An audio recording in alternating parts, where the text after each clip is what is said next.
देखते रह गए। सबके बीच से मीराबाई को लेकर के ठाकुर जी अंतर ध्यान हो गए। जब सबने देखा तो मीराबाई गर्भगृह में प्रवेश की थी, एक दिव्य तेज प्रकट हुआ, एक प्रकाश हुआ, और उसके बाद अचानक से मीराबाई अंतर ध्यान हो गई। तो पुजारी जी ने देखा कि बाईसा का जो साड़ी का छोड़ था वो ठाकुर जी के भीतर प्रविष्ट हो रहा था, थोड़ा सा बचा, उसको पकड़ने का प्रयास किया, लेकिन बाईसा सशरीर ठाकुर जी में विलीन हो गए। कभी कोई प्रार्थना नहीं, कभी कोई जिज्ञासा नहीं, कभी कोई शिकायत नहीं, कभी कोई अर्जी नहीं। ठाकुर जी के सामने बस एक ही बात, ये जीवन मेरा प्रसाद है, आप जो देंगे जैसे देंगे मुझे सब स्वीकार है। अर्जुन से भगवान ने कहा कि महाभारत युद्ध में मुझसे क्या उम्मीद रखते हो? तो अर्जुन कहता है कि बस आप आज्ञा करना, आप कहोगे सीधे हाथ पे तो मैं वहीं देखूंगा, आप कहोगे उल्टे हाथ पे तो मैं वहीं देखूंगा, आप कहोगे बैठ जाओ तो बैठ जाऊंगा, आप कहोगे खाओ तो खाऊंगा, आप कहोगे पियो तो पीऊंगा, आपकी आज्ञा मानूंगा। करिष्ये वचनम तव। भगवान बोले सच में आज्ञा मानोगे? बोले हाँ। चलो, महाभारत युद्ध प्रारंभ हुआ। जैसे युद्ध के बीच में पहुंचे, चारों तरफ सेना घेर करके अर्जुन को खड़ी है। ठाकुर जी परीक्षा बहुत जल्दी लेते हैं। जैसे ही आपने ये बात कही ना कि नाथ अब जीवन में मैं आपसे कभी कोई प्रार्थना नहीं करूंगा, मुझे जो दोगे मुझे स्वीकार है, उसी क्षण से ही आपकी परीक्षा शुरू हो जाएगी। अच्छा, जो दूंगा सब स्वीकार है? बोले हाँ। तो कैसे करेंगे ठाकुर जी? ऐसे जैसे अर्जुन के साथ किया। अर्जुन को ले गए, बीच युद्ध में खड़ा कर दिया रथ,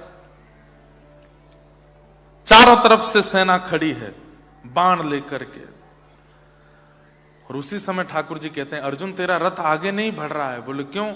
घोड़े प्यासे हैं। बोले अब क्या करूं? बोले इनको पानी पिलाना पड़ेगा। बोले वो कैसे पिएंगे? बोले नीचे उतरो रथ से, धनुष बाण निकालो, पृथ्वी में गड्ढा करो, जल का स्रोत प्रकट करो, और जल का स्रोत निकाल करके जल व्यवस्थित करके इनको पिलाओ, और पिला करके दोबारा रथ में लगा दो। अर्जुन बोला आप ये बात सीरियसली बोल रहे हो?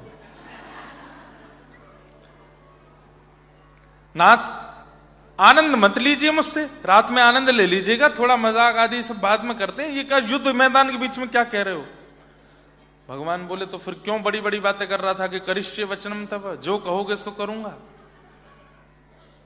आप सच में ही आज्ञा दे रहे हैं मुझे? बोले हाँ।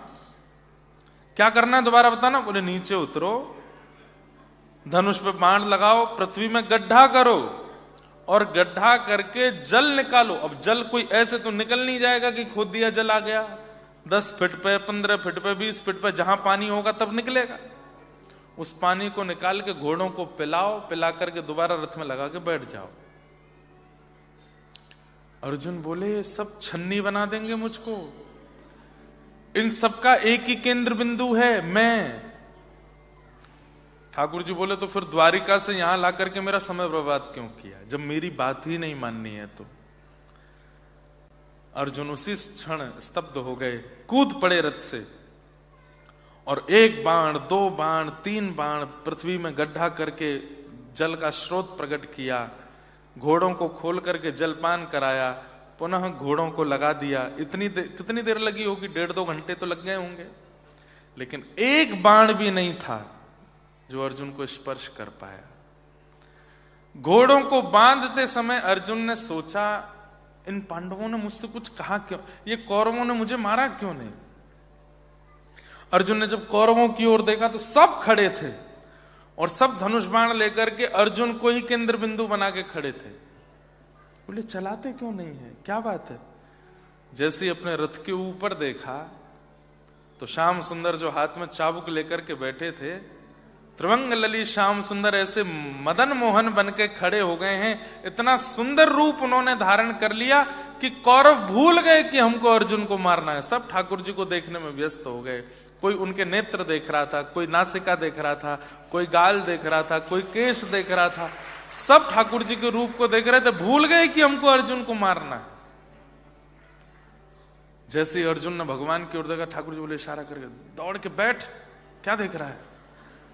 अर्जुन ने तब कहा हे नाथ, हे श्याम तेरी अपार माया, तेरा जो हर कमाल देखा, हे श्याम तेरी अपार माया, तेरा जो हर कमाल देखा, हे श्याम तेरी अपार।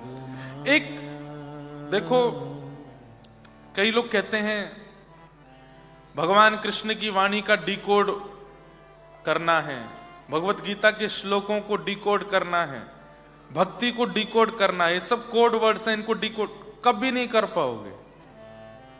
जीवन में कभी इनके रहस्य को आप पहचान नहीं सकते कि कृष्ण कब कहां क्या करते हैं।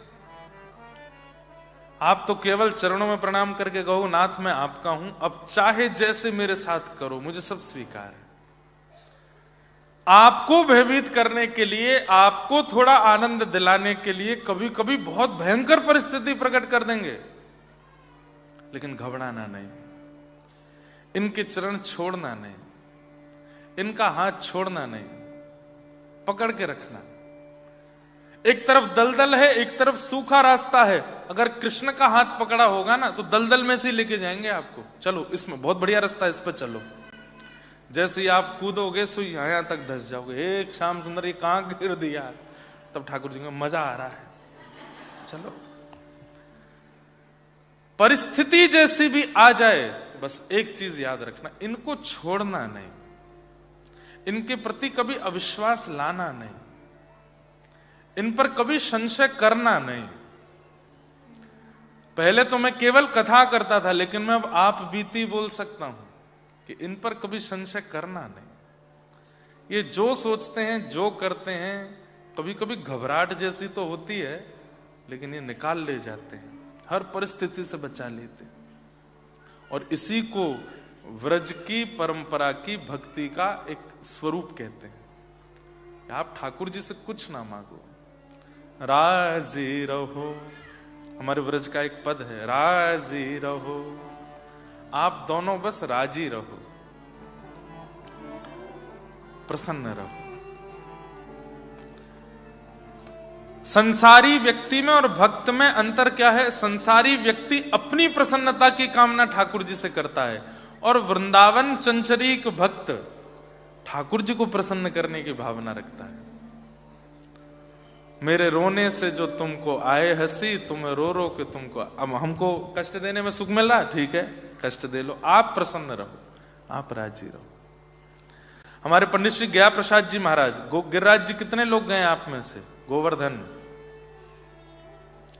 बस इतने लोग ही गए हैं। अच्छा, वृंदावन कितने लोग गए हैं? गलत बात, हमारी बात सुनो। वृंदावन जाइए तो लौटते समय गिरिराज जी को प्रणाम करके आइए, गोवर्धन की परिक्रमा करके आइए, बिना गिरिराज जी को प्रणाम कर, सोचिए स्वयं बाल कृष्ण प्रभु जिनको प्रणाम करते हैं वो श्री गोवर्धन नाथ है, उनको प्रणाम किए बगैर वापस नहीं आना। अगली बार जब वृंदावन जाएंगे तो एक परिक्रमा लगाइए, गिरते पड़ते रोते रिक्शा में बैठ के जैसे लगे लगाओ, गिरिराज जी को प्रणाम करके आओ। तो गिरिराज जी में श्री गया प्रसाद जी महाराज की समाधि, पंडित श्री गया प्रसाद जी, मैंने दर्शन नहीं किया उनका। 94 में भगवत प्राप्ति हुई उनको, हमारा जन्म 96 में हुआ, तो दर्शन नहीं हुआ, लेकिन उनकी लीलाएं और उनकी बातें हमने बहुत सुनी। वे सदा अपने शिष्यों से कहते थे कि हम सब ठाकुर जी के खिलौना हैं, खेलवे वारो, खिलौना के कभी ऊपर बैठ जाए, खिलौना को कभी ऊपर बैठा ले, खिलौना को कभी जल में डाल दे, खिलौना को कभी मट्टी में डाल दे, खिलौना की कभी गाल गर्दन मरोड़ दे, खिलौना को कभी तोड़ दे। खेलने वाले की पूर्ण आसक्ति रहता है खिलौना, तुम जैसे चाहो मेरे साथ खेलो। बच्चे को खिलौना दे दो, कभी फेंक देगा, कभी खेलेगा, कभी गले से लगा के सोएगा, कभी उसको भोजन कराएगा, कभी श्रृंगार करेगा, कभी पढ़ाएगा, कभी मारेगा। हम सब खिलौना है, ठाकुर जी हमसे खेल रहे हैं। बस याद रहे, ठाकुर जी से एक ही बात कहते रहना, क्या कि संसार में नए खिलौने आते हैं तो बालक पुराने खिलौने को छोड़ देता है। हे नाथ, आप ऐसा मत करना, अंतिम श्वास तक मैं ही आपका खिलौना रहूं और आप मुझसे खेलते रहना, जैसे चाहो वैसे। ये ऑस्ट्रेलिया आपको भेज के ठाकुर जी खेल ही रहे हैं आपके साथ। जब भारत में थे तो क्या लगता था, वहां जाके सब ठीक हो जाएगा, डॉलर आएंगे, घर बन जाएगा, बच्चे इंग्लिश बोलने लगे, फ्लुएंट इंग्लिश में बात किया करेंगे, mom make some breakfast for me, I want to marry this girl. कितना ख्वाब बनाए थे, ऑस्ट्रेलिया जाएंगे सब बढ़िया रहेगा, बड़ी बड़ी गाड़ियों में घुमा करेंगे, और वहां अंग्रेजों से बढ़िया फटी जींस पहन के हम भी रहेंगे, रात में पार्टी डिनर विनर करने जाया करेंगे, और जब लौट के कभी कभी बीच में भारत आया करेंगे तो सबको अभिमान में कहा करेंगे, कहां रहते हैं, मेलबर्न। हमारे एक भैया बोल रहे मेलबर्न, जो मेल को जला दे, मेलबर्न। मैंने कहा नहीं, मेलबर्न, र जो है वो साइलेंट बोलो। तो लेकिन हुआ क्या यहां आके, इससे बढ़िया तो भारत में ही थे। एक हफ्ता काम नहीं करो तो टेंशन हो जाती है, बिल कैसे भरेंगे, मॉर्गेज कैसे पूर्ण होगा, गाड़ी की किस्त कैसे जाएगी, घर के सामान। और भारत में 1.5 महीना तान दुपट्टा पड़े रहो, कोई टेंशन नहीं है, तब भी पराठा मिलने वाला है। 1.5 महीना बाद भी आपकी घर की पत्नी या माता जी कहेंगे, बढ़िया गर्म पराठे बनाए हैं, खा लो। यहां तो चिंता हो जाती है, कैसे करें। तो आपको ऐसा लगा था कि यहां आके सब बढ़िया होगा, पर यहां आकर के जब सब सेटलमेंट करने लगे, होने लगे, अब 10, 15, 20, 25 साल जिनको हो गए वो तो यही कह रहे हैं कि महाराज जी भारत ही चले जाएं। भारत में थोड़ा भीड़ भाड़ है, थोड़ी सी अव्यवस्था है, लेकिन यहां से तो बढ़िया ही लगता है वहां पे। तो ये खेला है, ठाकुर जी ने खेल किया है आपके साथ में भेज के यहां पर। सूरदास जी महाराज एक बहुत सुंदर पद गाते हैं,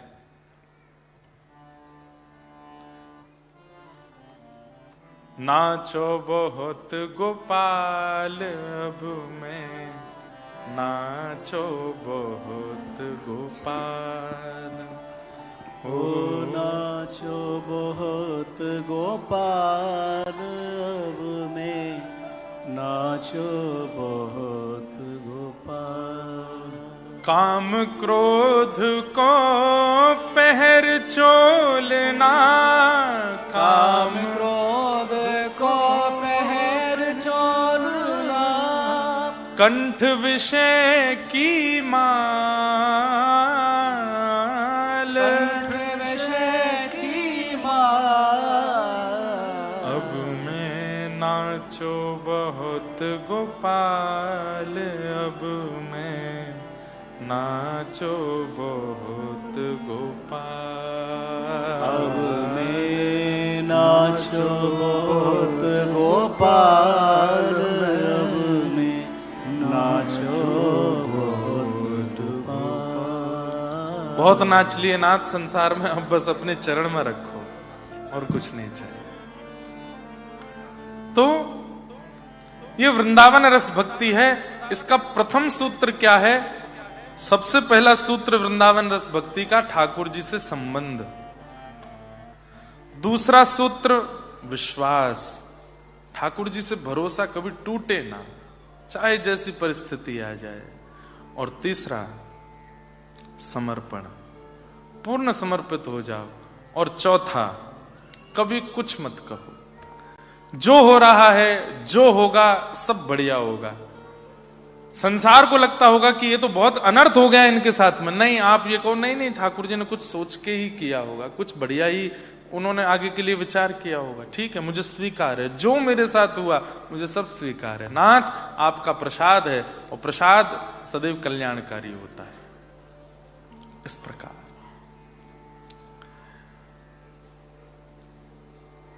भागवत जी में भगवत भक्तों के कुछ लक्षण बताए हैं।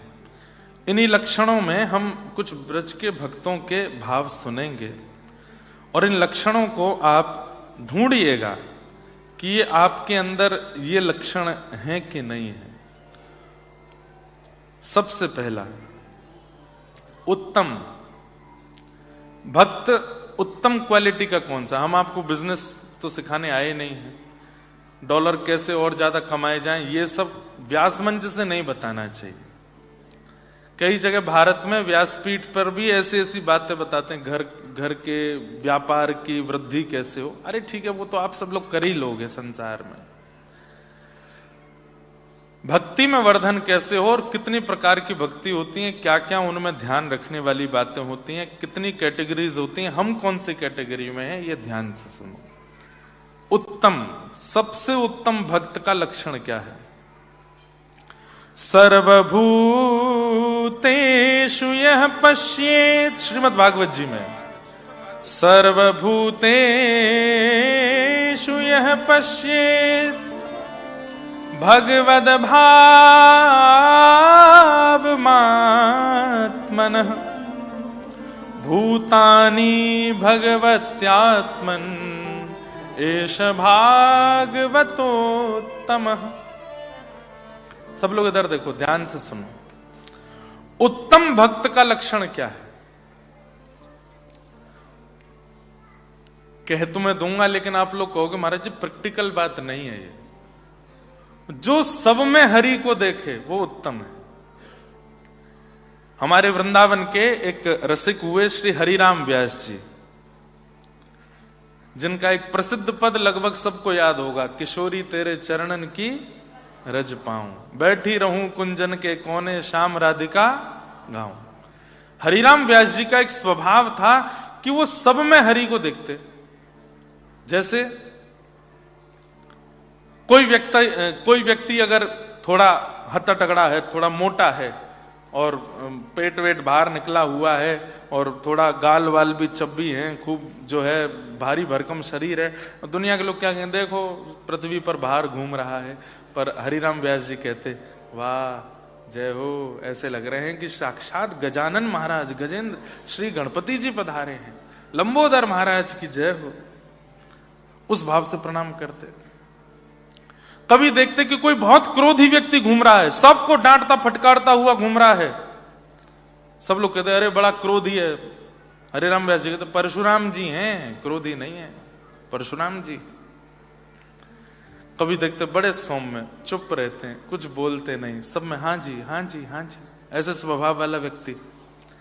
अरे ये तो मर्यादा पुरुषोत्तम राम जी हैं, प्रणाम करो भैया। सब में ठाकुर जी का गुण देख लेते थे।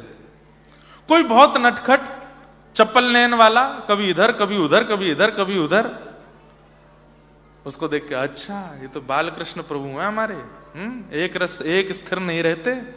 हरिराम व्यास जी सब में हरि दर्शन करते। कम से कम ऐसी दृष्टि बन जाए हमारी। हम लोग क्या करते हैं, सब में दोष देखते हैं, तुम में ये क्वालिटी है, तुम में ये कमी है। सब में दोष देखने की दृष्टि की जगह सब में ठाकुर जी का लक्षण देखने लग जाएं। ये तो वैसे ठाकुर जी हैं, इनका स्वभाव तो ऐसा है।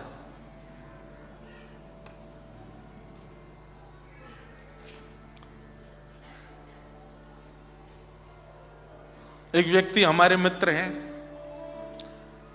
बोले महाराज जी जिसके बाल नहीं हो उसको क्या देखें, उसमें क्या देखें?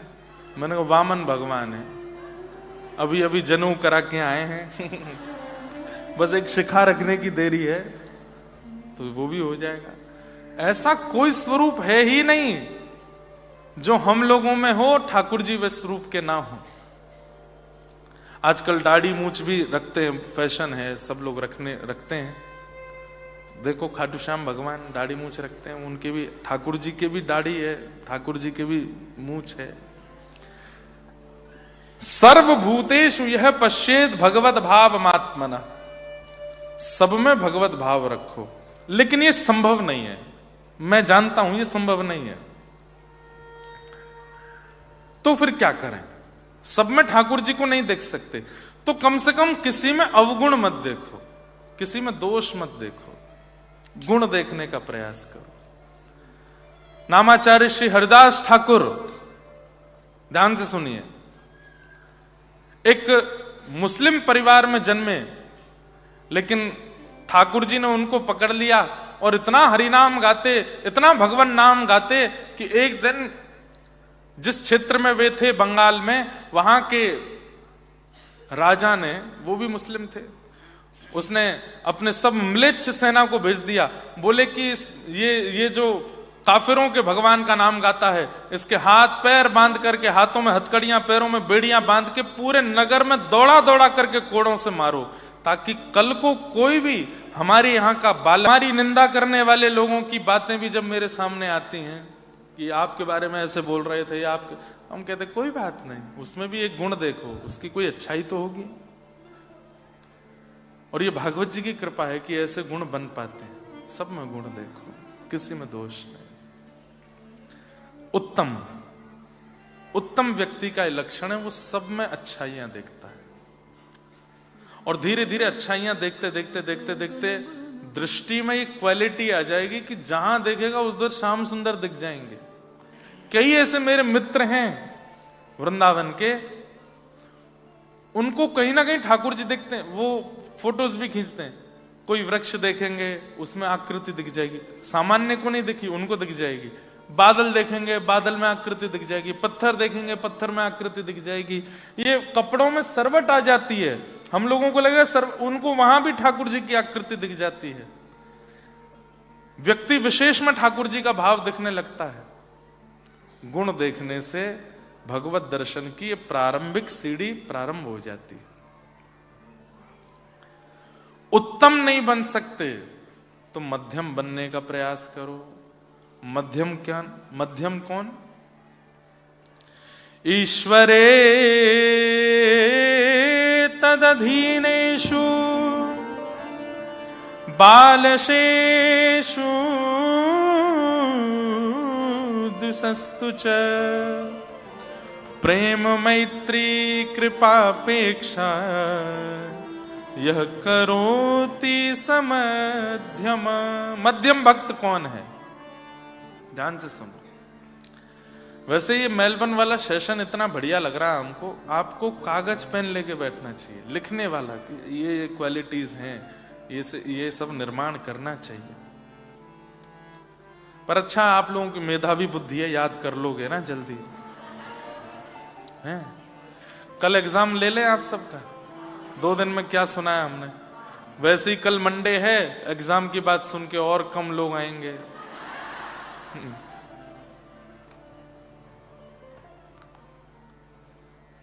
ईश्वरे तद अधीनेषु। मध्यम व्यक्ति जो उत्तम नहीं है। उत्तम कौन? जो सब में ठाकुर जी को देखे। ठाकुर जी नहीं देख सके तो सब में गुण देखे। लेकिन जो यह नहीं कर पा रहा है वो मध्यम बनने का प्रयास करे। मध्यम की स्थिति क्या है? ईश्वरे तद अधीनेषु। वो ठाकुर जी में और इंसानों में भेद तो रखता है।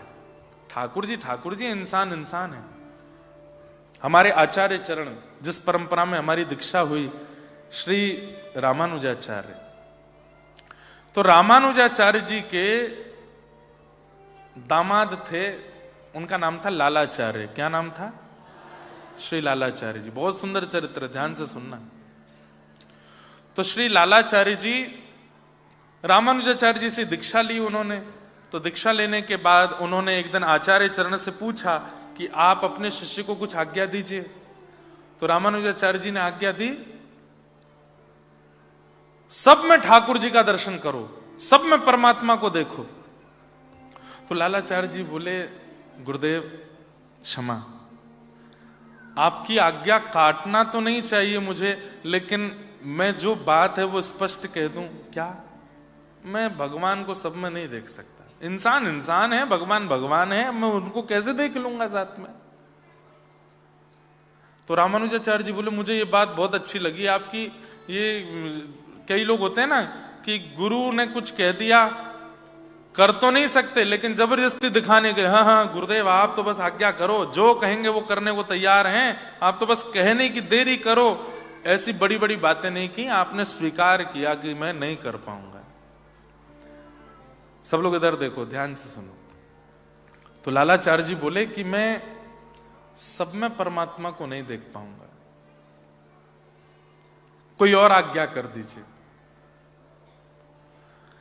तो दूसरी आज्ञा करते हुए आपने कहा कि सब में अपने गुरु को देखने लग जाओ, गुरु का दर्शन सब में करने लग जाओ, ये आज्ञा का पालन कर लो। लालाचार्य जी फिर से बोले, क्षमा करें, मैं ये भी नहीं कर पाऊंगा। सब में अपने गुरु मेरे गुरु हैं, सब में उनको कैसे देख लूंगा मैं? तो रामानुजाचार्य जी बोले, तीसरी आज्ञा। बोले क्या? जो भी तिलक, जो भी कंठी और जो भी धोती या फिर किसी भी रूप में वैष्णव रूप में दिखे, उसको अपना कोई संबंधी मानो। लालाचार्य जी बोले, हाँ ये कर सकता हूं।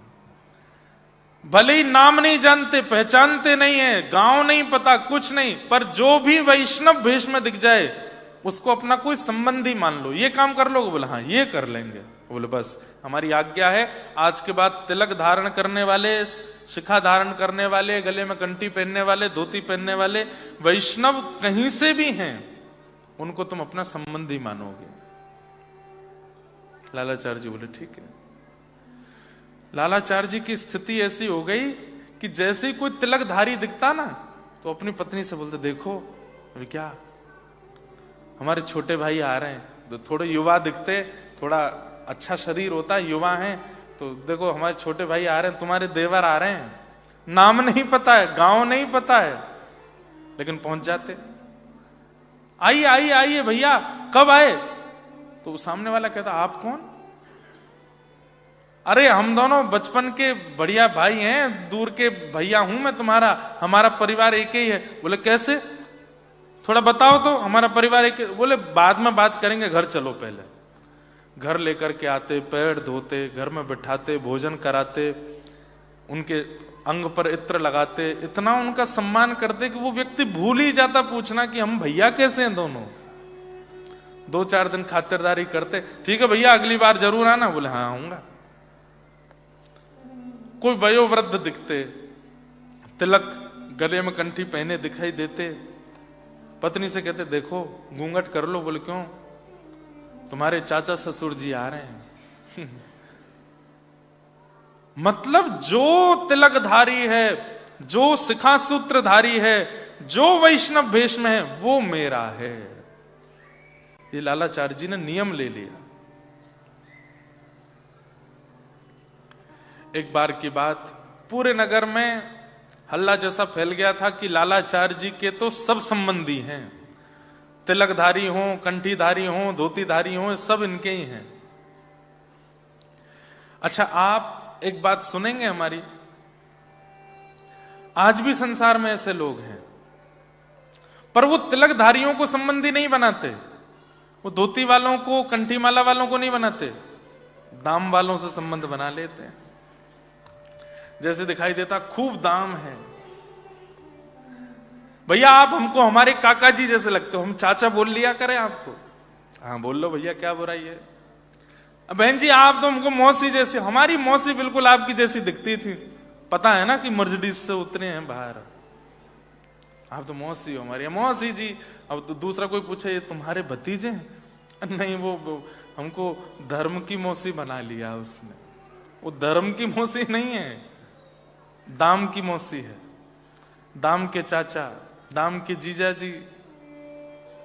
कई लोग ऐसे मिलते हैं मुझे, दुनिया में घूमते हैं ना, हमको बहुत लोगों की परख भी हो गई है। जैसे दिखता है कि धनी मानी व्यक्ति है, बहुत ज्यादा संपन्न व्यक्ति है, तो हमारा मन होता है कि संबंध न भी बना सकें तो कम से कम मित्र तो बना लें इसको। वैष्णव का उल्टा रूप होता है, जैसे दिखता है कि तिलक स्वरूप सुंदर धारण किया है, गले में कंठी पहनी है, एकादशी नियम करते हैं, ठाकुर जी की कथा सुनते हैं, इससे कोई संबंध बना लेते, इससे कुछ अपना संबंधी बना लेते। लालाचार्य जी ने संबंध बनाए।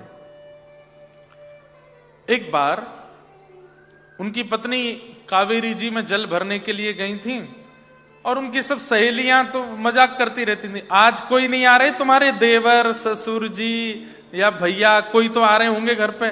तो लालाचार्य जी की पत्नी कहती मजाक मत बनाया करो, मेरे पतिदेव का नियम है, मैं उसका पालन करती हूं। जो भी तिलक शिखा सूत्र में है वो सब हमारे संबंधी है। इतने में ही एक लाश बहती हुई जा रही थी नदी से, एक शव बहता हुआ जा रहा था, उनके गले में कंठी थी। शव के गले में कंठी देख करके वो जो सहेलियां थी बोली, अरे घूंघट कर ले। बोले क्यों? कहीं तेरे देवर तो नहीं जा रहे, देख। और शव का जैसे ही दर्शन किया, शव के गले में कंठी देखी, पत्नी दौड़ करके गई। अच्छा, एक बात तो है बंधुओं, सुंदर पत्नी मिल जाए, योग्य पत्नी मिल जाए, अच्छा भोजन बनाने वाली मिल जाए, अच्छा बोलने वाली मिल जाए, आपकी बात मानने वाली मिल जाए, या पत्नियों को ऐसे पति मिल जाए, कृपा है भगवान की।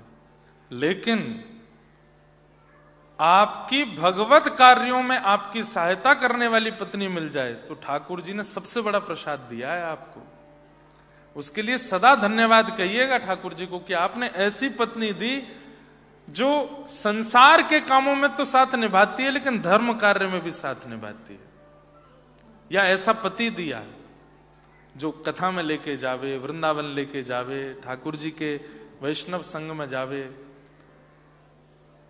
यही जोड़ी सबसे बढ़िया जोड़ी है, जो दोनों साथ में कथा सुनने आते हैं, जो दोनों साथ में भजन करते हैं, जहां दोनों साथ में ठाकुर जी की सेवा करते हैं। नहीं तो अधिकतर घरों में पति सेवा करते हैं तो पत्नी मजाक बनाती रहती है उनका, पत्नी सेवा करती हैं तो पति सोते ही रहते हैं। कईयों के होंगे भी ऐसे पति, बाहर ही ड्रॉप करके चले जाते, तुम कथा सुनो, जब कथा पूरी हो जाए फोन कर देना, लेने आ जाएंगे। कई पति भी ऐसे होंगे बिना घर पे बताए ऑफिस से सीधे कथा में आ गए होंगे, पत्नी को पता चलेगा तो गुस्सा करेगी। इसलिए ऑस्ट्रेलिया आए थे, कथा सुनने आए थे हम लोग।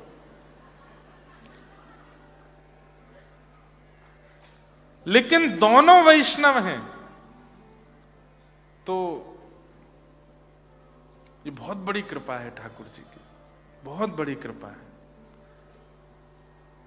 इसको ठाकुर जी की कृपा मान करके कभी कभी पत्नी तो छूती है पति के, पति भी छू ले पत्नी के। जय हो, तुम हमारी धर्म में साथ देती हो।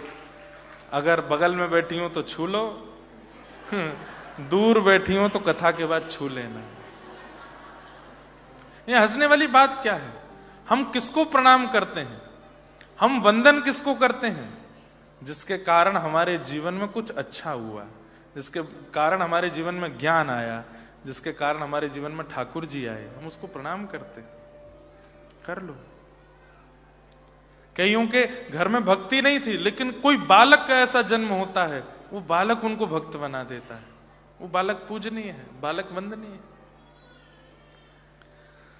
तो लालाचार्य जी की पत्नी दौड़ करके गई और श्री लालाचार्य जी को जाकर के सब वृतांत बताया। बोले कि नदी में एक बहता हुआ शव जा रहा था, गले में कंठी पहनी हुई है, और मेरी सखी बोल गई थी कहीं तेरे देवर तो नहीं। ये सुनते ही लालाचार्य जी मूर्छित हो गए और जब होश में आए तो रोने लगे। मेरे भाई कहां चले गए? नाम भी नहीं जानते, शव का पता भी नहीं जानते, कोई कैसे इतना रो सकता है? और बाहुविह्वल रोते हुए श्री लालाचार्य जी गए और नदी से उस शव को लेकर के अपने घर आए। घर में आके घर के सदस्य की जो जो क्रिया होती है वो सब लालाचार्य जी कर रहे हैं। हाथ में पिंड लगाना, उनका श्रृंगार करना, अर्थी बनाना। पूरे गांव को निमंत्रण दे के आए, मेरे भैया चले गए, आप सब लोग शव यात्रा में आओ। शव यात्रा में सब आ गए, पर आपस में सब कानाफूसी कर रहे हैं। ये क्या बुद्धि है? ठीक है, तुम सबको संबंधी मान के घर ले आते हो, भोजन कराते हो, यहां तक बात ठीक है, अंतिम संस्कार कर रहे हो। लेकिन लालाचार्य जी अपनी गुरु की आज्ञा कितनी मानते हैं। अर्थी पर लेकर के और पूर्ण बिल्कुल वैसे ही रो रहे हैं जैसे छोटा भाई चला गया हो। और लेकर के गए, संस्कार किए, संस्कार करके घर आए। घर आकर के अपना पूरा मुंडन आदि सब करवाया और जो 13 दिन के पूरे नियम होते हैं शुद्धि के, वो सब करने लगे। गांव के लोग मजाक बनाने लगे। 13वें दिन ब्राह्मण भोज था। लालाचार्य जी ने नगर के ब्राह्मणों को कहा कि हमारे भाई चले गए हैं, उनके ब्राह्मण भोज में आप सबको आना है। उन ब्राह्मणों ने कहा, जाति का पता नहीं, कुल बिरादरी खानदान का पता नहीं किस लावारिश शरीर को लाके संस्कार कर दिया, बोलता उसके 13 ही ब्राह्मण भोज में हम तो नहीं आएंगे। और पूरे नगर में एक भी ब्राह्मण नहीं आया प्रसाद पाने। तब लालाचार्य जी अपने गुरुदेव श्री रामानुजाचार्य जी के पास गए और जाके बोले, गुरुदेव मैं तो पूर्ण निष्ठा से आपकी आज्ञा मान रहा हूं, लेकिन ये संसार उस निष्ठा को तोड़ने में कोई कसर नहीं छोड़ रहा है। मैंने अपने भाई का अंतिम संस्कार किया, आपने कहा कंठीधारी तिलकधारी सब तुम्हारे संबंधी हैं, कोई भी ब्राह्मण भोज में नहीं आया। तब रामानुजाचार्य जी बोले, ठाकुर जी से प्रार्थना करो, अगर तुमने नियम का पालन अच्छे से किया होगा ठाकुर जी कृपा करेंगे। ठाकुर जी से प्रार्थना की, बंधुओं वैकुंठ से एक सीढ़ी प्रकट हो गई पृथ्वी के लिए, और वैकुंठ के ब्राह्मण आए हैं लालाचार्य जी के यहां तेरही की प्रसादी पाने।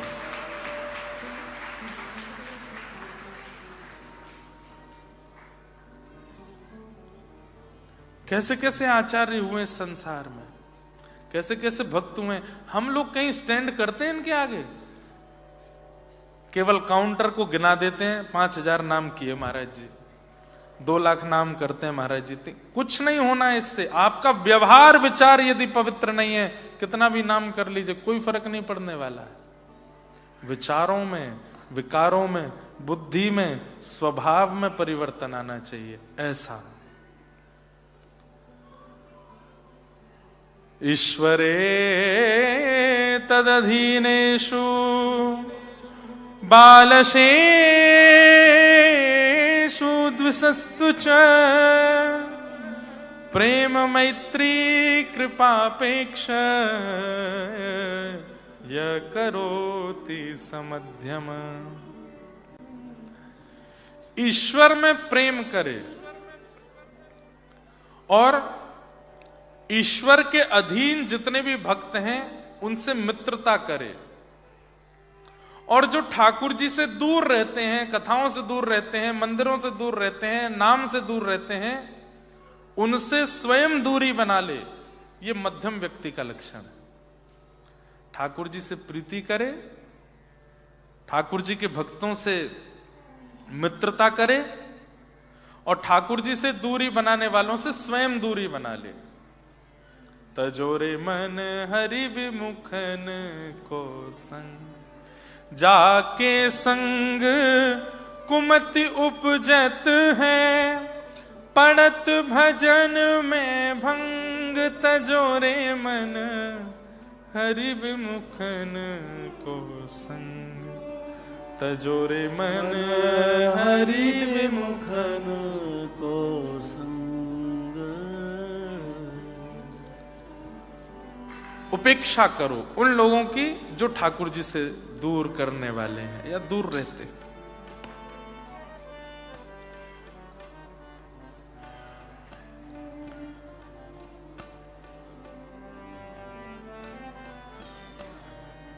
मुझे दुनिया से ये जगत है, यहां कोई नहीं, मेरी अपनी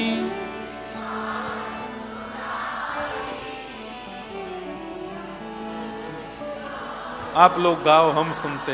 निशानी बताई गई रे, हाँ तुलसी निशानी बताई गई रे, हाँ तुलसी निशानी बताई गई रे। बरसने की छोरी राधा गोरी गोरी, बरसाने की छोरी राधा गोरी गोरी, बरसने की छोरी राधा गोरी गोरी, बरसाने की छोरी राधा गोरी गोरी। करके इशारों बुलाए गई रे, करके इशारों बुलाए गई रे, करके इशारों बुलाए गई रे, करके इशारों बुलाए गई रे। बरसने की छोरी राधा गोरी गोरी, बरसाने की छोरी राधा गोरी गोरी। शादी विवाह होते हैं हमारे भारत में, आप लोगों के यहाँ भी। उल्टे सीधे गाने बजते हैं, उस पर कैसा नाचते हैं लोग। लेकिन भजन कीर्तन में केवल ऐसे ऐसे, अरे भुजा उठा के पूर्ण वेग से नृत्य करो। और एक बात बताएं, जो ठाकुर जी के संकीर्तन में भजन में एक बार नाच ले ना, हम वैसे तो सब जगह नहीं नृत्य करते, लेकिन हमारे लाल जी का उत्सव होता है तब कसर नहीं छोड़ते, इतना नृत्य करते हैं। क्योंकि ठाकुर जी के संकीर्तन में जो भुजा उठा के नृत्य कर ले, वहां को फिर संसार के 84 लाख में नृत्य न करना पड़े। हो करके इशारों बुलाए गई रे, करके इशारों बुलाई गई रे, करके इशारों बुलाए गई रे, करके इशारों बुलाई गई रे। बरसाने की छोरी राधा गोरी गोरी, बरसाने की छोरी राधा गोरी गोरी। सब सखियन में श्यामा जो प्यारी, सब सखियन में श्यामा जो प्यारी, ओ मेरी श्यामा जो प्यारी, श्यामा जो प्यारी, मेरी श्यामा जो प्यारी, श्यामा जो प्यारी, मेरी श्यामा जो प्यारी, श्यामा जो प्यारी, मेरी श्यामा जो प्यारी, श्यामा जो प्यारी, मेरी श्यामा जो प्यारी, मेरी श्यामा जो ओ प्यारी, मेरी श्यामा जो प्यारी। श्यामा जो प्यारी। सब सखियन में श्यामा जो प्यारी, सब सखियन में श्यामा जो प्यारी, ओ सब सखियन में श्यामा जो प्यारी। सब सखियन में श्यामा जो प्यारी। मोहन के मन को लुभाए गई रे, मोहन के मन को, डुबाए गई रे, हाँ मोहन के मन को लुभाए गई रे। मोहन के मन को डुबाए गई रे। कौन? बरसाने की छोरी राधा गोरी गोरी, बरसाने की छोरी राधा गोरी ओ गोरी। बरसाने की छोरी राधा गोरी गोरी, बरसाने की छोरी राधा गोरी। जय राधे राधे, राधे राधे, श्री राधे राधे, राधे राधे, जय राधे राधे, राधे राधे, श्री राधे राधे, राधे राधे, जय राधे राधे, राधे राधे, श्री राधे राधे, राधे राधे, जय राधे राधे, राधे राधे, श्री राधे राधे, राधे राधे, जय राधे राधे, राधे राधे, श्री राधे राधे। राधे राधे। ये हमारे शीतल भैया हैं, क्या आनंद में नृत्य करते हैं। एक बार हो जय राधे राधे, राधे राधे, श्री राधे राधे, राधे राधे, वृषभानु दुलारी, राधे राधे, श्री कृष्ण पियारी। राधे राधे। ये सच में ऑस्ट्रेलिया है कि बरसानो है?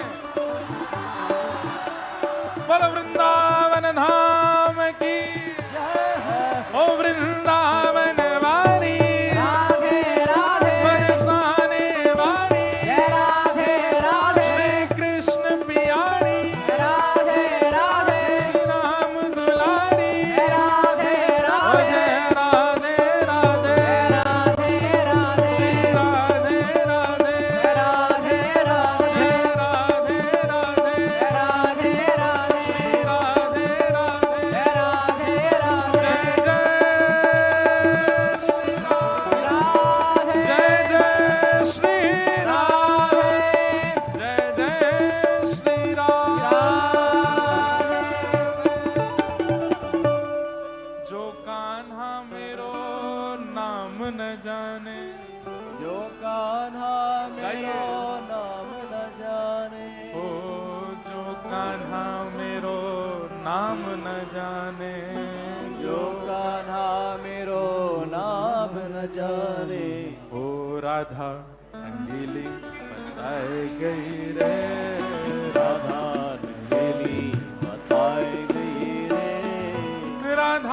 रंगीली बताए गई रे, राधा रंगीली बताई गई रे।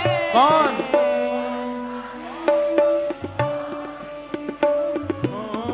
राधा गोरी गोरी बरसाने की छोरी, राधा गोरी गोरी। बोलो वृषभानु दुलारी की। बैठ जाओ सब लोग अपने स्थान।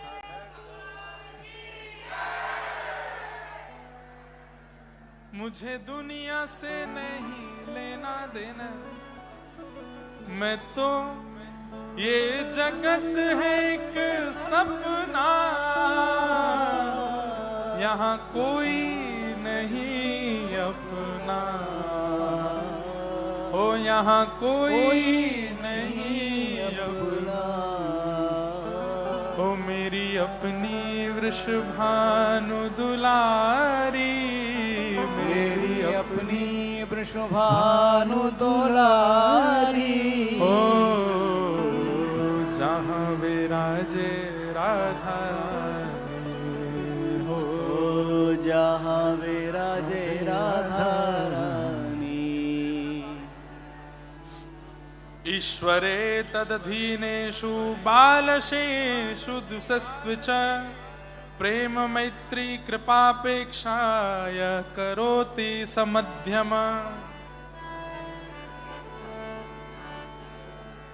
एक बात तो है कि सब लोग बैठ जाओ, आप लोग, कि परम प्रेम लक्षणा भक्ति चित्त में प्रकट होने के बाद में बहुत बड़ा फ्रेंड सर्कल नहीं बना पाओगे। और यहां बैठे कई लोग इस बात का अनुभव भी करते होंगे कि जब से कथाएं सुननी शुरू कर दी, जब से ठाकुर जी का नाम करना शुरू किया, तब से मित्रता और क्या परिवार के संबंध आदि सब धीरे धीरे घट रहे हैं। अच्छी बात है, घटना ही चाहिए। जितना कम सामान रहेगा उतना सफर आसान रहेगा। ये जिंदगी के सफर में जितने ज्यादा लोगों से संबंध बनाओगे उतनी परेशानी है।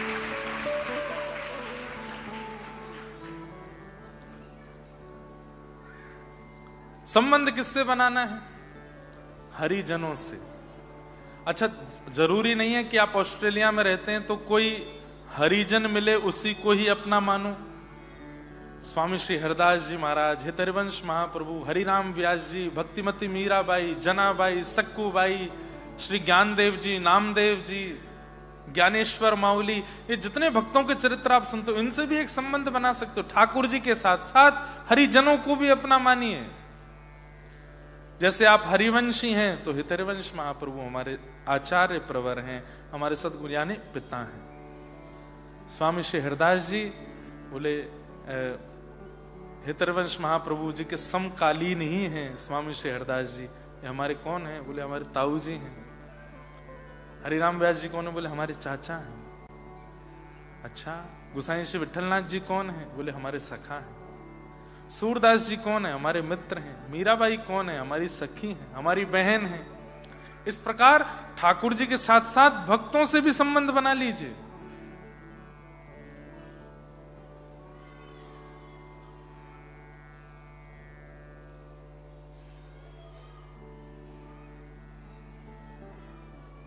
हमारे ब्रज में एक पद गाते हैं,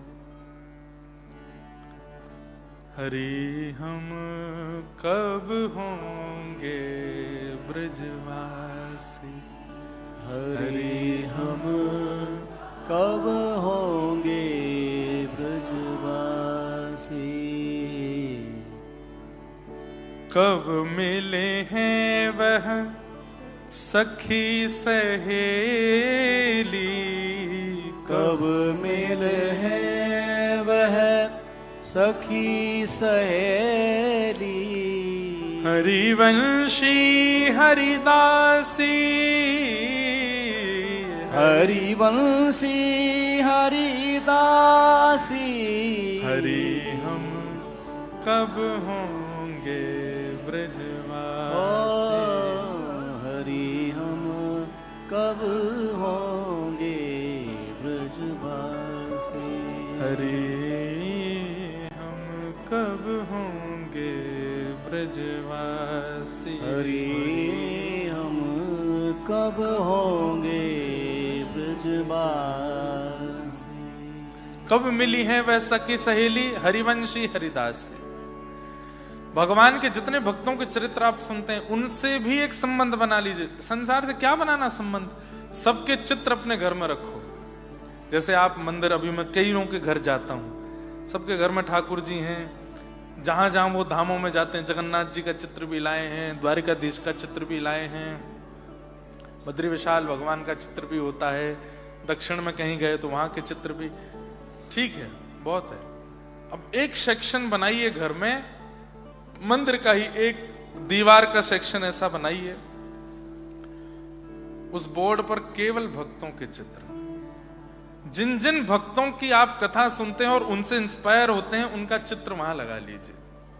और जब कभी भी जप करना है ना, ठाकुर जी की ओर दृष्टि करके नहीं, ठाकुर जी को तो प्रणाम करो, सेवा करो, आरती करो, भोग धरो, भोग के बाद पर्दा कर दो, ठाकुर जी का भोग 20, 25, 30 मिनट जितनी देर रहे उतनी देर फिर भक्तों की तरफ मुख करके उनसे प्रार्थना करो, आप कृपा करो, आप सब हमारे संबंधी आप ही हैं।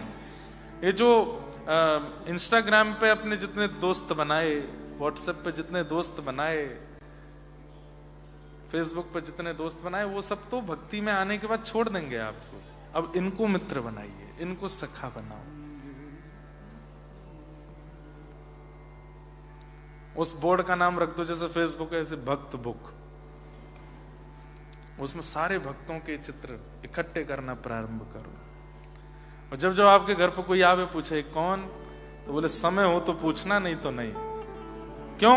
बोले फिर मैं एक एक का चरित्र सुनाऊंगा ना, किसका सुनना है सुनो, बताओ। हम कथा में सुनाते ही हैं, और भी सब रसिक जन सुनाते हैं। कोई कहे इनके बारे में बताओ, बोले बैठो सुनाते हैं, इनका एक पद सुनाते हैं, इनके बारे में तुमको बताते हैं। अब संसार के मित्रों को, संसार के लोगों से धीरे धीरे संबंध खत्म रखिए, ठीक है, व्यवहार मात्र करिए, ज्यादा उन लोगों के समीप रहने की आवश्यकता नहीं है।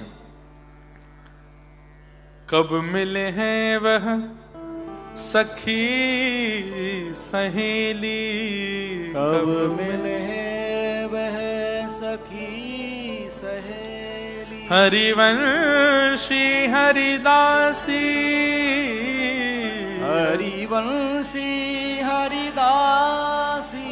हरि हम कब होंगे ब्रजवासी, हरि हम कब होंगे ब्रजवासी।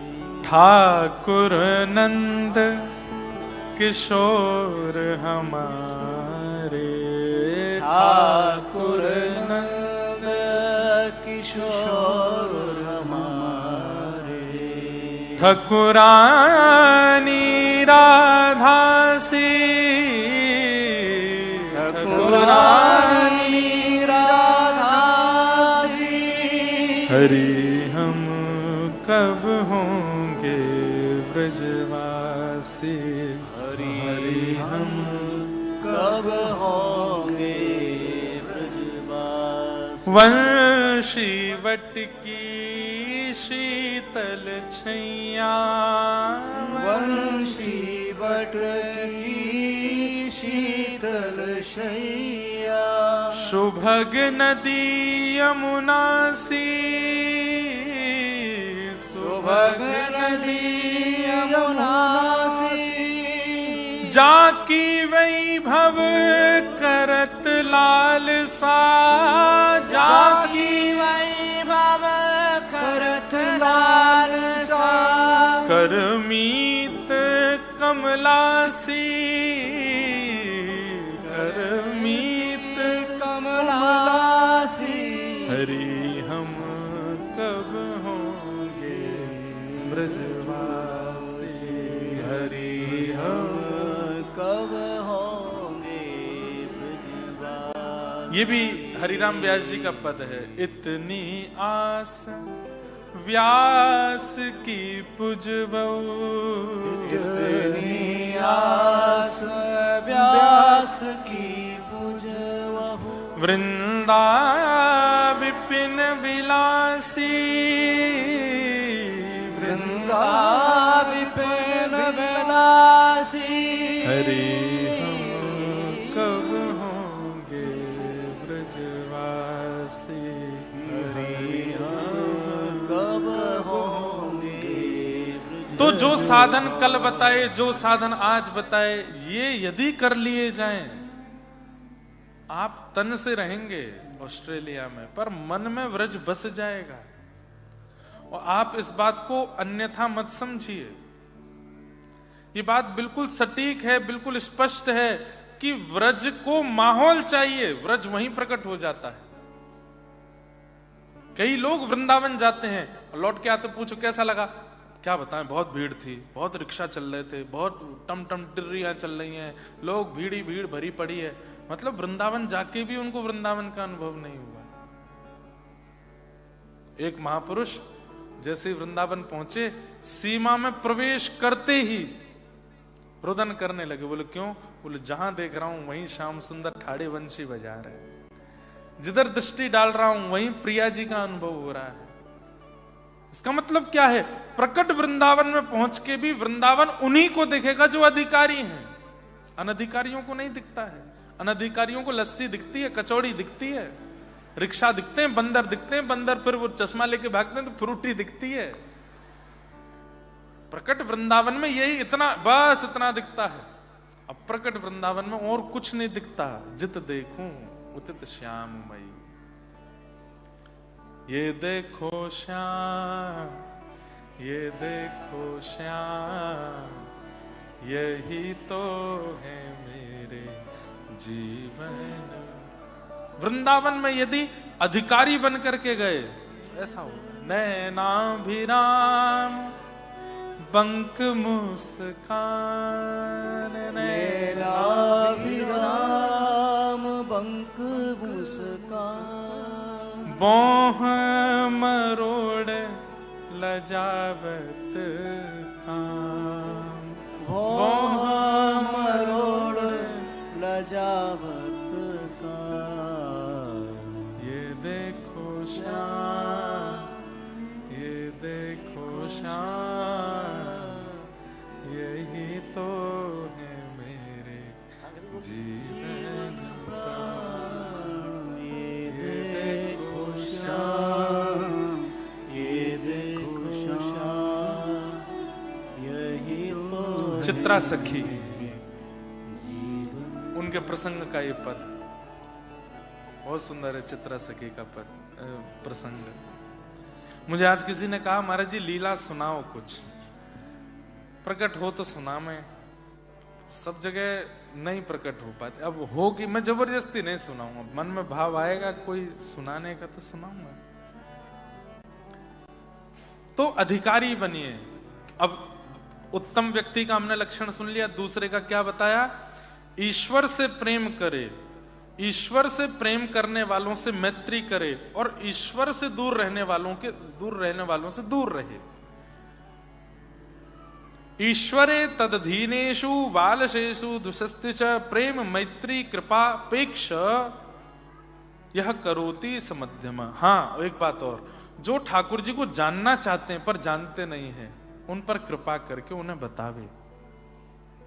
कथा सुनने का मतलब केवल आप अपने तक सीमित मत रखा करो। जो नहीं आते हैं ना कथा में, अगर लगे अधिकारी हैं, उनको भी सुनाया करो। कल हमने कथा में ऐसा सुना था, कल एक महाराज जी आए थे, उन्होंने ऐसा ऐसा बताया था, ऐसे ऐसे सुनाओ, उनको बताओ। और सामान्य व्यक्ति, सामान्य भक्त का लक्षण क्या है? पहले हमने उत्तम सुना, फिर मध्यम सुना, अब सामान्य।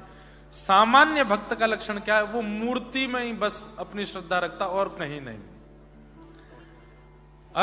अर्चामावर्च हरे पूजाम य श्रद्धये हते न तद भक्तेषु चान्येषु सभक्तः प्राकृत स्मृत।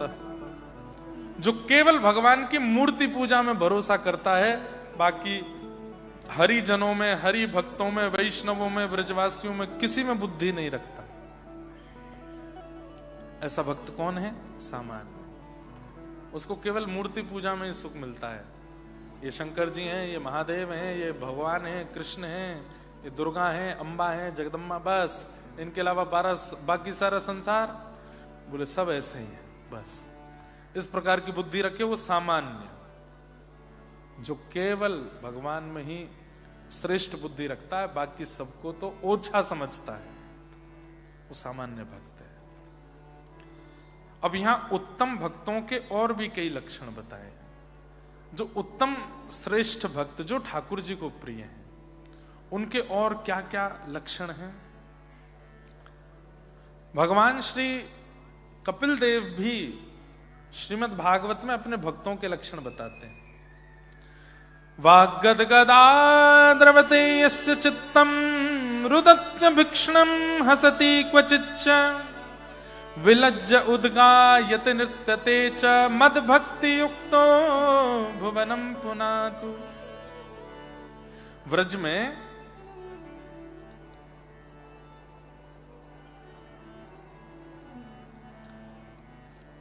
अब जब हमको पद गाना था तब तो थी नहीं डायरी, अब लेके आए पंडित जी। ब्रज में दो भक्त हुए अभी, ज्यादा नहीं, 100 वर्ष के अंतराल में। उनका नाम था कुंदन लाल और फुंदन लाल। क्या नाम था? कुंदन लाल और फुंदन लाल। और ये दोनों ही लखनऊ के निवासी थे। इनके बड़े सुंदर सुंदर पद रसिक जनों ने आज भी गाए हैं।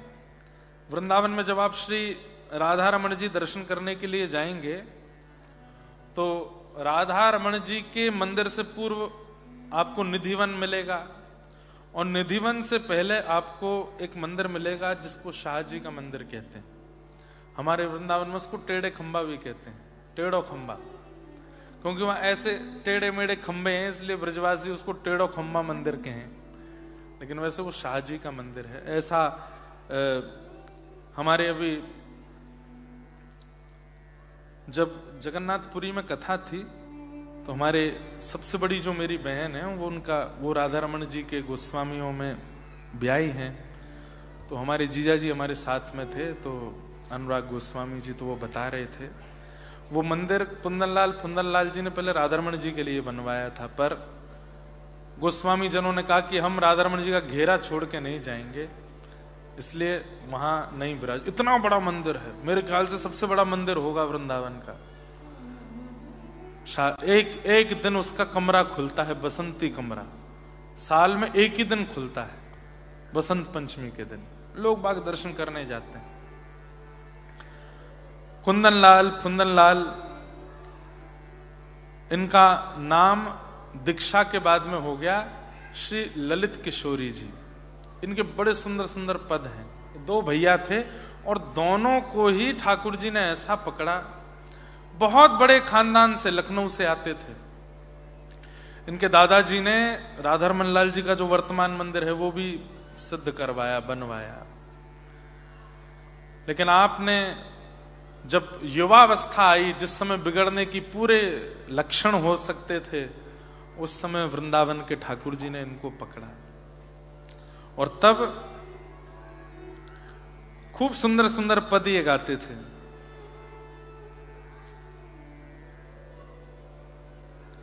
एक बहुत सुंदर पद है इनका, भक्ति जीवन में आएगी तो बंधुओं शब्द अपने आप निकलने लगेंगे, गाने लग जाओगे आप। भगवान कह रहे हैं मेरे भक्तों के लक्षण क्या, बोले वाग गदगदा द्रवते यस्य चित्तम रुदत्य भिक्षणम हसति क्वचिच्च विलज्ज उद्गायत नृत्यते च मद्भक्ति युक्तो भुवनम पुनातु। पहला, वाणी सदा गदगद रहेगी, प्रसन्न रहेगी, नेत्र सदा भीगे रहेंगे, हृदय सदा द्रवित रहेगा। इतनी दया आएगी कि कोई सामान्य सा व्यक्ति जरा से कष्ट में आएगा और आपका रोना शुरू, इतने दयावंत हो जाओगे। वाग गदगदा द्रवते यस्य चित्तम रुदत्य भिक्षणम, हमेशा नेत्रों से अश्रु झरझर गिरते रहेंगे। रुदत्य भिक्षणम हसति क्वचिच्च, कभी भी हंसने लग जाओगे ठाकुर जी की कोई लीला याद करके। और विलज्ज उद्गायत नृत्यते च, जैसे ही कोई कीर्तन प्रारंभ होगा निर्लज्ज होकर के नृत्य करने लग जाओगे और गाने लग जाओगे। मद भक्ति युक्तो, भगवान कहते हैं ये मेरे भक्त है। आज की भाषा में कहें तो पागल। ये सारे लक्षण जिसमें आ जाएं उसको दुनिया क्या कहेगी? पागल है वो भैया। क्या क्या लक्षण है? पहला लक्षण क्या है? वाणी गदगद रहे। गदगद वाणी किसकी होती है? गदगद वाणी वाले का मतलब क्या है? बोलना कुछ चाह रहा है, बोलेगा कुछ, ये गदगद वाणी। हृदय द्रवित रहे, किसी पर भी दया आ जाए। और दया कैसी? किसी को दुखी देख लिया तो जो रखा है पास में सब दे दिया, लो तुम्हारे काम आ जाएगा, रख लो, इतनी दया। रुदत्य भिक्षणम, आंखों से रोता ही रहेगा और कभी कभी ठाकुर जी की कोई लीला सुन के हंसने लग जाएगा। विलज्ज निर्लज्ज होकर के नृत्य करेगा। मैं तो गोविंद रा गुण गासूं, राणा जी रूठे तो मने काय करसी। मीराबाई कहती है मैं तो गाऊंगी। किसी ने जाके बाई सासू कहा कि आप कीर्तन वीर्तन करती हो, गुप्त रह के कर लिया करो। क्यों? ये आपकी ननद और देवर, सास ससुर, इनको अच्छा नहीं लगता कि आप कीर्तन करती हो, नाचती हो, अपने घुंघरू पहन करके और इतनी जोर जोर से नृत्य करती हो। अगर आप एकांत में करने लग जाओगी तो ये रोज रोज प्रताड़ना करना, मारना, आपके ऊपर कुछ ना कुछ करना, ये सब बंद तो भी हो जाएगा। अरे जैसे दिखाई देता है कि ये लोग आ रहे हैं तो आप शांत हो जाया करो। बोले क्यों? आपको गाते देख, आपको नृत्य करते देख इनको और गुस्सा आता है और ये फिर और ज्यादा आपको प्रताड़ना करते हैं। तो मीराबाई बोलती हैं ये गुस्सा हो के ज्यादा से ज्यादा क्या करेंगे? मुझे अपने नगर से निकाल देंगे, मार देंगे। लेकिन ये गुस्सा हो गए तो कहां जाऊंगी मैं? नरक भी इनका, स्वर्ग भी इनका, ब्रह्मांड भी इनका, वैकुंठ भी इनका, गोलोक भी इनका, जगह ही नहीं मिलेगी मुझे कहीं भी। अरे एक सामान्य से देश के राजा को मनाने के लिए मैं क्यों अपना भजन छोड़ूं? मैं तो उसको रिझाऊंगी जिसका पूरा ब्रह्मांड है, वो नहीं रूठना चाहिए। बाकी चाहे दुनिया रूठ जाए मुझसे। हो मैं तो गोविंद राम, बैठे बैठे गाना, खड़े नहीं होना।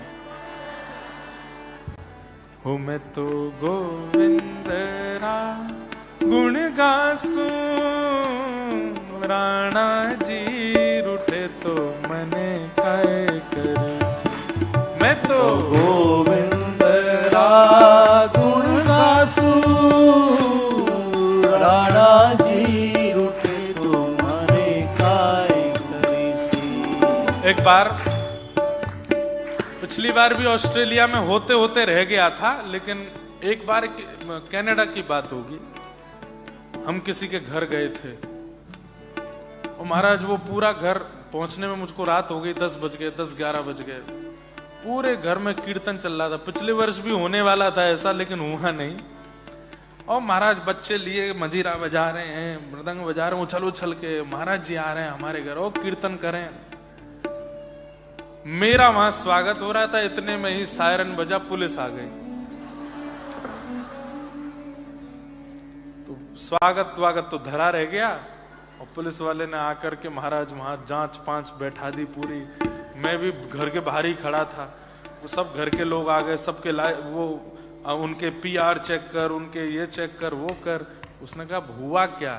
तुम्हारे पड़ोसी ने शिकायत कर दी है तुम्हारी कि तुम हल्ला बहुत कर रहे हो। पिछली बार भी ऐसा होना था ऑस्ट्रेलिया में। हम सिडनी में भैया के घर गए, इनका पड़ोसी नाराज हो गया था। वो भी कह रहा था कि मैं पुलिस बुलाता हूं, इतनी जोर से कीर्तन कौन करता है। तो भाई इंडिया में तो कोई दिक्कत नहीं है, पर ऑस्ट्रेलिया में तो पड़ोसी नाराज हो जाते हैं, पुलिस को बुला देंगे। लेकिन आन दो पुलिस को, फिर भी आप कीर्तन किया करो, अपना निपट लेना ज्यादा से ज्यादा। जब पुलिस आ जाए ना तो घर के बाकी सदस्य कीर्तन छोड़ के बोल देना ये पागल हो गया है, इसको मेंटल हॉस्पिटल में दिखा रहे हैं, छोड़ जाओ। एक झूठा प्रिस्क्रिप्शन बनवा के रख लो। जब रात में कभी कीर्तन की चंग आवे और कोई शू कर दे आपको, तो उसको प्रिस्क्रिप्शन बोले पागल है।